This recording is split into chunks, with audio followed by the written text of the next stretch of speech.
Greetings from Manitoulin Island in Ontario, Canada. If you're not familiar with the Manitoulin, it's one of the most beautiful places on the planet. It's often referred to as the land of the white-tailed deer because it's really hard to go anywhere on this island any time of the day and not see a deer or two.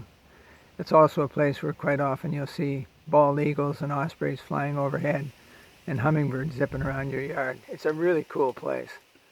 And it's a place that's conducive to healing because it's essentially, the whole island is essentially a large energy vortex. And it's one of the reasons why I moved here. I'm Fred Phillips, and I'm a person living with the symptoms of Parkinson's disease. And I'd like to share my journey with you. From the very first symptoms I started experiencing in 2002, through my diagnosis in 2008 up to the present. It's been quite a journey, not always easy. It's been quite challenging. I've had a lot of highs along the way and a few lows, but it's been quite a learning experience.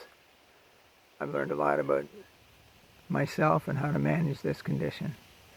Now, I wouldn't be so bold as to suggest that my experience has been in the same sort of scale and magnitude as that of Christopher Columbus, or more recently in terms of human history, Neil Armstrong, but it has been both fascinating and perilous, and it's been quite challenging.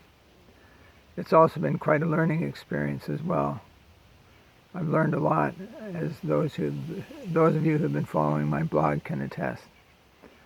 One of the most important challenges I face each day is staying positive. And it can be a real challenge given the symptoms I experience, from trembling to loss of balance, freezing, being unsteady on my feet, and experiencing constipation. But one of the things I've learned to do, as I said, is I've learned to stay very positive through all this. You may be familiar with Viktor Frankl. He was a World War II concentration camp survivor and the author of the book Man's Search for Meaning. And in that book he said that one of the common factors amongst people who survived the concentration camps is the belief in a positive outcome. They truly believed that they were going to survive. And I think the same is true for people living with the symptoms of Parkinson's. We have to believe that there's a possibility for recovery.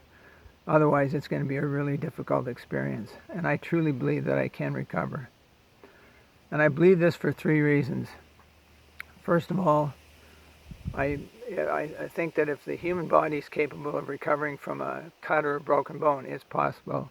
It's capable of recovering from just about anything. We just need to give it what it needs to recover. The second reason I believe recovery is possible is because there are certain neuroscientists who also believe it's possible, namely Joe Dispenza, who's the author of the book You Are the Placebo, and also Norman Doidge, who's author of the book The Brain's Way of Healing. Both of these neuroscientists believe that the brain is neuroplastic and that it can heal itself. It can create new neurons and brain cells. And the third reason I believe that recovery is possible is because I know of at least 4 people who have recovered. Bianca Mole and Howard Shivke from the United States, John Coleman from Australia, and David Thompson from London, England. Now, before you go all Jason Bourne on me and tell me I got rocks in my head that this is not possible, believe me, their stories are genuine, and you can check them out on my blog. 3 of the 4 also have their own websites and books. But what's really encouraging for me about the fact that these 4 have recovered their health is that the regimens that they developed were very similar to the regimen that I've been using, so it gives me great confidence.